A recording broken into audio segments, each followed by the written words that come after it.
शंकर के शिवलिंग को बनाने के लिए मिट्टी कहाँ की होना चाहिए, किस जगह पर बनाना चाहिए, मिट्टी में कैसा जल मिलाना चाहिए। जब शिवलिंग का निर्माण करें, शंकर के शिवलिंग को जब बनाएं तो सबसे पहले कैसे बनाएं, उस तक का विधान शिव महापुराण में और लिंग पुराण में कहा गया। महाराज कहा क्यारे की मिट्टी हो, क्यारा मतलब समझिएगा जिस मिट्टी पर कोई गंदगी ना करी गई हो, ऐसी जगह का कोई भाग मिट्टी का लाया जाए जहां कोई गंदगी ना करे। शिव महापुराण की कथा कहती है। देखो पिछले वर्ष के लॉकडाउन से लेकर अभी तक की जो कथाएं आप लोग सुने हैं, उसमें शिवलिंग मट्टी का किस तरह से बनाया जाए और कैसी मट्टी हो और उसमें पानी कैसा मिलाया जाए, कैसा शिवलिंग तैयार करा जाए, उसका विधान वर्णन नहीं कर पाए, परंतु आज कथा निकली है तो उसको सुन लो। क्यारे की मिट्टी, क्यारे की मिट्टी मतलब जिस मिट्टी पर कोई गंदगी ना करी गई हो, ऐसी जगह की मिट्टी को लेकर जाए और मिट्टी को लाने के बाद थोड़ा पानी का सींचन कर दें, अर्थात घर में लाएं तो उससे पहले मिट्टी को पवित्र करें। अपने घर में गंगा जल रखा हो, यमुना जल रखा हो, सरयू जी का जल रखा हो, उससे मिट्टी का सींचन कर दें। मान लो अगर ये जल नहीं भी है तो जल के अंदर थोड़ा सा इत्र डालकर मिट्टी का सींचन करें। अगर इत्र भी नहीं है तो जल के अंदर थोड़ा सा दूध डालकर मिट्टी का सींचन कर। दूध भी नहीं है तो एक बेलपत्री जल के अंदर डालकर उस पानी का सींचन कर। बेलपत्र भी नहीं है, पीपल का पत्ता डालकर उसका सींचन कर दे। पर मिट्टी पर घर में लाते से ही, ये नहीं कि मिट्टी आज लाए और तुमको शिवलिंग कल बनाना है, तो मिट्टी अगर एक दिन पहले लाए हो, 2 दिन पहले लाए हो, 4 दिन पहले लाए हो, तो उसी दिन जल का सींचन होना चाहिए। ये नहीं कि जिस दिन बनाएंगे उस दिन सींचन होगा। मिट्टी पर पानी का छींटा, सींचन भले ज्यादा मत डालो, पर छींटा तो उस दिन लगा देना चाहिए जिस दिन घर में मिट्टी लेकर आए हो, जिस दिन लेकर। फिर भले तुम शिवलिंग 15 दिन बाद बनाओ, 8 दिन बाद बनाओ, 10 दिन बाद बनाओ, 3 दिन बाद बनाओ, और उस समय पर मिट्टी का सींचन उस समय हो जाना चाहिए।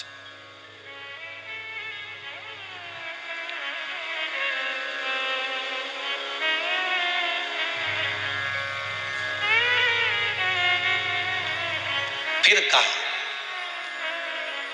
जिस दिन शिवलिंग का निर्माण करो उस दिन प्रातः में अगर आप शिवलिंग बना रहे हैं तो ब्रह्म मुहूर्त में मिट्टी को गला दो।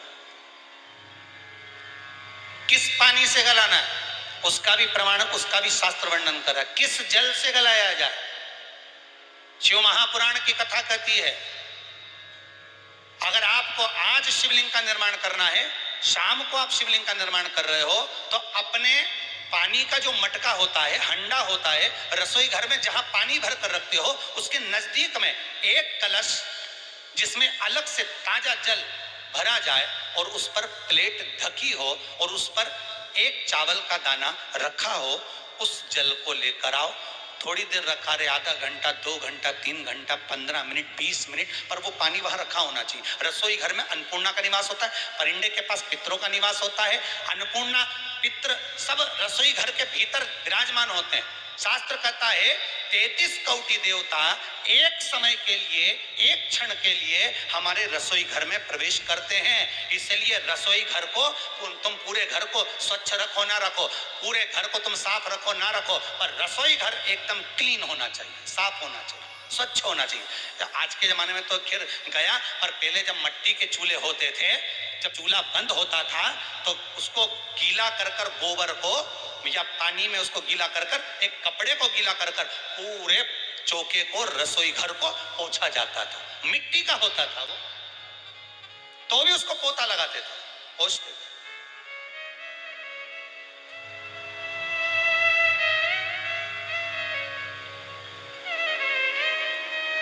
तो पहला क्रम है पार्थिव शिवलिंग का निर्माण। सावन के महीने में अगर आप शिवलिंग बनाते हैं, सोमवार को शिवलिंग बनाते हैं, तो नियम ध्यान रखिएगा महाराज, लिंग पुराण से है ये, इसका नियम ध्यान रखिए। क्या करना है, मिट्टी को लाना है, जल का छींटा देना, छींटा जरूर देना, घर में लेकर आए और जल का छींटा होना जरूरी है। 2 दिन तक 3 दिन तक मिट्टी रखी हुई है और उसके बाद अगर आपने पानी का छींटा नहीं दिया है और आपने डायरेक्ट मिट्टी को गला दिया और उसके बाद बनाया तो उसका कोई प्रमाण नहीं। जल का छींटा अवश्य। फिर उसको रख दें, 15 दिन बाद बनाओ, 4 दिन बाद बनाओ, 3 दिन बाद बनाओ, 2 दिन बाद बनाओ। शिवलिंग जब बनाओ तब उस मिट्टी को, जो कलश आपने रसोई घर में रखा है चावल का दाना रखकर प्लेट के ऊपर, अर्थात उस कलश का जल उस मिट्टी में थोड़ा सा डालिए। क्यों डाला जाता है उसका भी भाव वर्णन किया है। अब भविष्य पुराण, स्कंद पुराण और अग्नि पुराण, इन तीनों से ले लिया गया। वर्णन किया गया जब उस कलश का जल हम डालते हैं तो उस कलश में पितरों का भाव आ जाता है, अन्नपूर्णा का भाव आ जाता है, घर में लक्ष्मी का भाव आ जाता है, संपदा का भाव आ जाता है। पूरे 24 घंटे के अंदर एक क्षण के लिए रसोई घर में 33 कोटि देवता आते हैं, तो वो देवता का सारा भाव उस कलश के अंदर आ जाता है। और वो जल जब हम उस मिट्टी में मिलाते हैं तो गंगा, यमुना, सरयू, सरस्वती, ये 33 कोटि देवता में, तो इन सब का आनंद उस जल में आ जाता है। और वो जल जब हम मिट्टी में मिलाते हैं तो मिट्टी पवित्र हो जाती है, स्वयं कैलाश अधिपति को स्वीकार करने के लायक हो जाती है, निर्मित करने के लायक हो जाती है।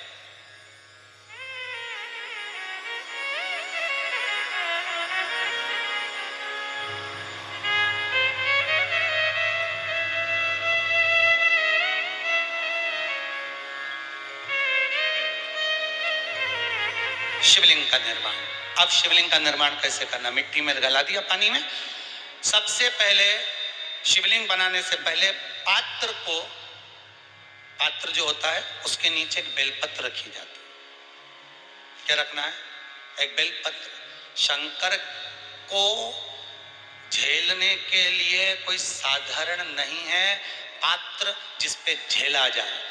स्वयं गंगा शिव की जटा में और आप शंकर के शिवलिंग का निर्माण कर रहे हो, कोई साधारण नहीं हो सकता। स्वयं आप विदेश्वर संहिता के अंतर्गत पढ़े कि ब्रह्मा और विष्णु, ब्रह्मा ऊपर जा रहे हैं, भगवान विष्णु नीचे जा रहे हैं, तो पता नहीं कर पा रहे कि यहाँ चरण कहां पर और शीश कहां पर है, उसको जान ही नहीं पा रहे।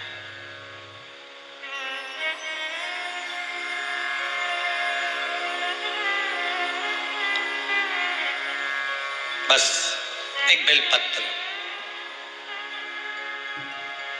साधारण भाव में, बेलपत्र भी सीधा भाग, और इस बेलपत्र की जो डंडी है वो उत्तर दिशा में रखना है थाली के अंतर्गत। जब आप शिवलिंग का निर्माण करें उत्तर, इसके ऊपर जो गलाई हुई मिट्टी है वो डाल दीजिए। और डालने के बाद सबसे पहले शिवलिंग का स्वरूप बनाना है। सबसे पहले नीचे की जलाधारी नहीं बनाना। क्या बनाना है? शिवलिंग का स्वरूप बनाना। बनाने के बाद उसी शिवलिंग के पास में और मिट्टी डाल लीजिए, फिर जलाधारी का निर्माण करें। फिर जलाधारी,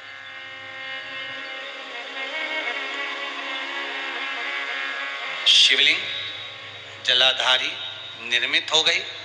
शंकर जी का संपूर्ण परिवार शिवलिंग में रहता है, आपको पहले भी कहा। भगवान भूत अधिपति भूतेश्वर भगवान शिव का संपूर्ण परिवार शिवलिंग में, पहले भी कथा में कहा, आज फिर आपको वर्णन कर देते हैं।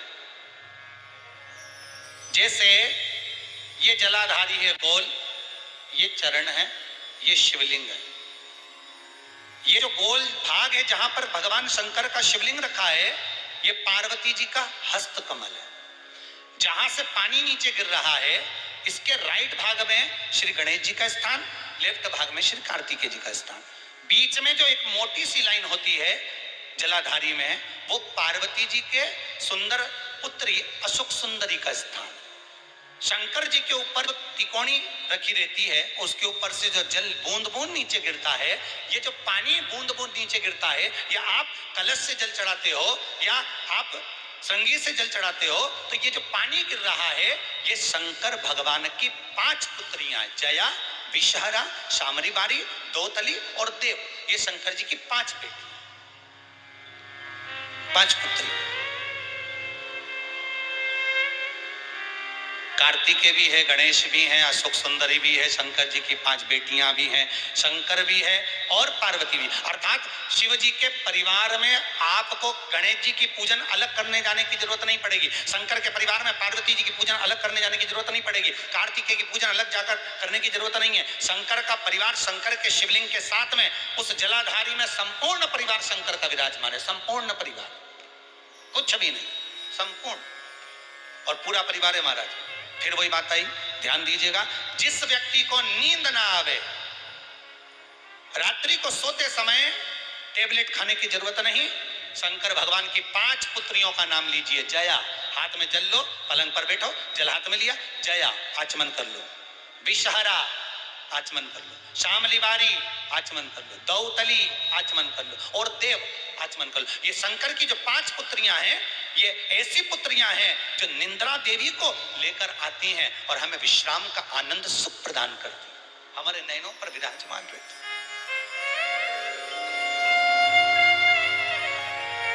हाँ, यदि विवाह नहीं हो रहा, शादी नहीं हो रही है, बहुत समय से लगन देख रहे हो, शादी नहीं हो रही, बहुत समय से परेशान हो गए कि विवाह ही नहीं हो रहा, हम तो टेंशन में पड़ गए, लड़की 28 साल 30 साल का लड़का हो गया, विवाह नहीं हो रहा, कुछ मत करो। अष्टमी तिथि आए तो अशोक सुंदरी वाली जो जगह है वहां पर हल्दी की 7 बिंदियां लगा दो, लड़का लड़की का हाथ उस बिंदी पर रखवा दो, उसका नाम गोत्र बोलो, उसी हल्दी में उसके हाथ पीले करवा दो और पीपल के पेड़ पर उस हाथ के 5 छापे पड़वा दो, 3 महीने में विवाह पक्का हो जाता है महाराज। उसका इतना, अशोक सुंदरी के उस हल्दी का इतना प्रमाण,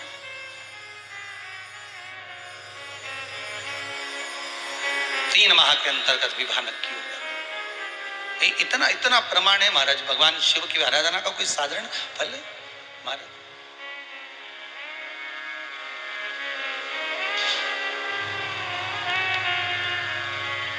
निर्मित करा शिवलिंग। एक बार सब जितने भी टीवी पर बैठे हैं, सम्मुख में कथा सुन रहे हैं, फेसबुक यूट्यूब पर सुन रहे हैं, एक बार साथ में समझें वापिस निर्माण को, शिवलिंग के निर्माण को। मिट्टी लाए, स्वच्छ जगह की, जल का छींटा दिया, रखा। जब शिवलिंग बनाया तो 1 कलश पानी पहले से 2 घंटा, आधा घंटा, 15 मिनट, 20 मिनट पहले उसको रख दिया, उसी पानी से उसको गीला करा। गीला करने के बाद उसका निर्माण सबसे पहले बेलपत्री, बेलपत्री के ऊपर मिट्टी, मिट्टी के ऊपर रखकर शिवलिंग का निर्माण, फिर जलाधारी का निर्माण और शिवलिंग का निर्माण पूर्ण होने के बाद में फिर बाबा का सुंदर भाव से आप श्रृंगार करें, अभिषेक करें, पूजन करें। और एक बात याद रखना, पार्थिव शिवलिंग का अगर निर्माण करा है तो आपको वो पार्थिव शिवलिंग को रात्रि होने से पहले विसर्जन होना जरूरी है। हाँ, अगर कोई शिवरात्रि का दिन है तो फिर आप पूरी रात रख सकते हो, हरतालिका तीज का दिन है पूरी रात रख सकते हो, बड़ी तीज है, छोटी तीज है, आप शिवलिंग बनाए हो तो आप पूरी रात रख सकते हो, विशेष कोई उत्सव है, श्रावण का महीना है, पूरी रात रख सकते हो। पर बाकी के समय अगर आप शिवलिंग का निर्माण करें तो उसको सूर्यास्त होने के पहले आप उसको नदी में, जल में, जलाशय में विसर्जन करें।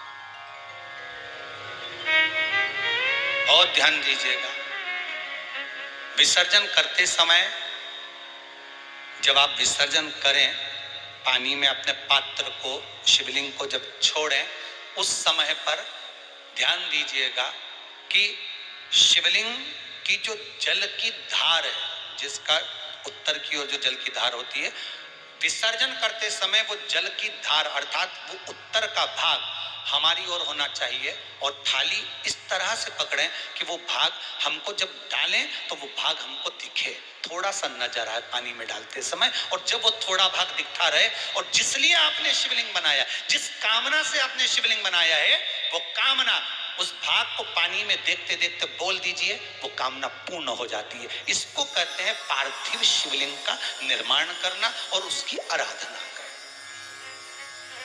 उसकी आराधना। कई लोग करते हैं, बना भी लेते हैं, पूजन भी करते हैं और कई बार कहते हैं हमारा काम नहीं, तो उसमें भगवान का दोष नहीं है, दोष अपना देखो। आप आए नहीं, सुबह हो गई, मेरी पूजा की थाली धरी की धरी रहे, क्यों नहीं आए, किस लिए नहीं, वो हमें देखना।